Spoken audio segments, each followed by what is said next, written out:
محبت سے پیش کر دو طریقے سے. اور داتا حضور رحمۃ اللہ تعالی علیہ فرماتے ہیں آپ کے پیر و مرشد حضرت شیخ ابو الفضل خطلی رحمۃ اللہ تعالی علیہ آپ فرماتے ہیں حضرت کے فقر کا یہ عالم تھا کہ آپ کے کرتے کو اتنے پیوند لگے تھے، اصل کرتا ختم ہو گیا تھا، پیوندی رہ گئے ہوئے تھے حضرت شیخ ابو الفضل خطلی. اور میں کہتا ہوں یار کیا ہوں گے ابو الفضل جنہوں نے سید علی بن عثمان اجویری بنائے، کیا مقام ہوگا.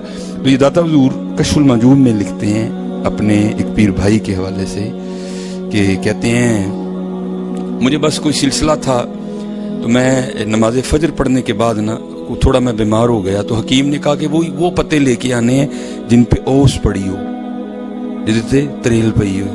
تو کہتے ہیں میں درخت پہ چڑھ کے نا تو پتے توڑ رہا تھا، تو ادھر سے حضرت شیخ ابو الفضل خطلی رحمۃ اللہ تعالی علیہ آ گئے.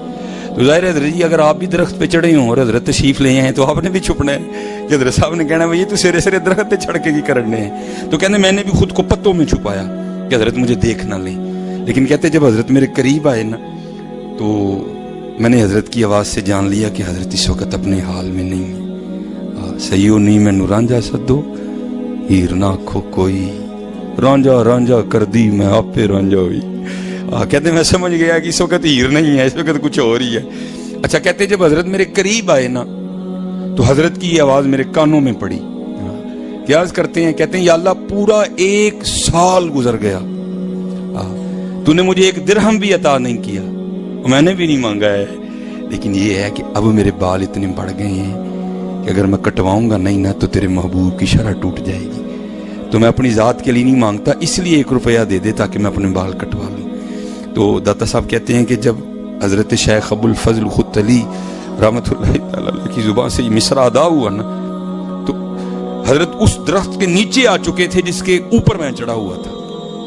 وہاں آ کر یہ فکر ادا ہوا میں اپنی ذات کے لیے نہیں مانگتا، کیونکہ ہمارا مسلک یہی ہے جیو میرے دکھ وچ راضی میں سکھ نو چلے پاواں.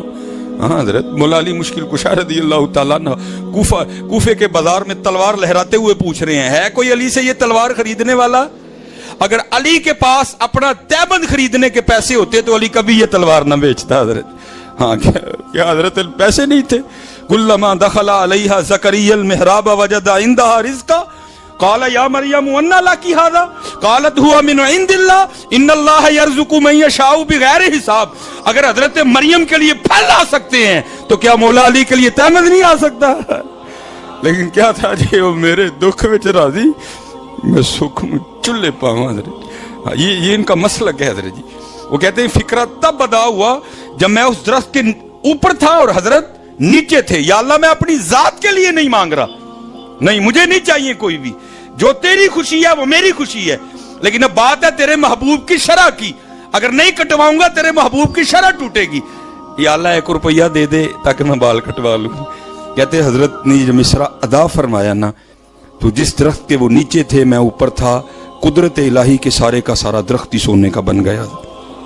کشف المعجوب شریف بیان کر رہا ہوں، لیکن قربان جاؤں حضرت بونا بابے ہوتے بھی آپ فرماتے ہیں حضرت نے ایک پتا توڑا درخت سے نا، ایک پتا توڑا اور پتا ہاتھ میں لے کے آسمان کی طرف منہ کر کے عرض کرتے ہیں ہوں اسی منہ کو گال بھی نہیں کر سکتے اور وہ پتا پھینک کے چلے گئے. حضرت نکلو یار نکلو اور اپنے بڑوں والا رنگ لے کے آؤ یار. لوکاں دے دیتے مک جاندے جو خدا دی قسمیں مک جاندے. آؤ ہوں چولی در رسول اللہ تے پھیلائی حضرت. ہاں منہ بھی لوڑ ہے حضرت جی، مجھے بھی ضرورت ہے.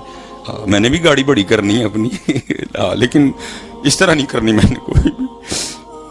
ادھر سے امید ہے کوئی لب جائے حضرت. اور چھوڑو یار یہ لالچ کا دامن، گولی مارو ان سارے معاملوں کو. ایک باری میں پڑھا میں لاجپالاں دے لڑ پھر کیوں نہیں موڑتا تھلے بہ بھائی اپنی تھدی اپنی جیب وچ رکھ. یار ایک بات کرو میرے پلے بھرے رہندے بھائی. اس کو کہا نیچے بیٹھ ہوئے میں حضور کا نام لے رہا ہوں، چپ کر کے نیچے بیٹھ، اپنے پاس رکھ اپنی تھدی. آتے ہیں حضرت ادھر سے کیوں نہیں آتے یار؟ دیکھو یار سارے کافر ہمارے خلاف اکٹھے ہو گئے، ہم نے کب بیدار ہونا یار؟ کدو اٹھنا ہے ایسی ہوں حضرت؟ اور خود نہیں اٹھا جاتا حضرت، وہی اٹھتا ہے جس کو حضور اٹھاتے ہیں حضرت جی. ہاں میرا ایک دوست مجھے کہنے لگا جی تسی سنی جہاد نہیں کرتے. میں نے کہا ہم یہ چندوں چندوں سے جہاد نہیں کرتے. ہاں خدا کی قسم جس دن ہمیں مدینے سے آرڈر آ گیا نا تو ہم نے کشمیر فتح کیے بغیر نہیں آنا، یا وہاں ہماری قبریں بنیں گی یا کشمیر فتح کر کے آئیں گے.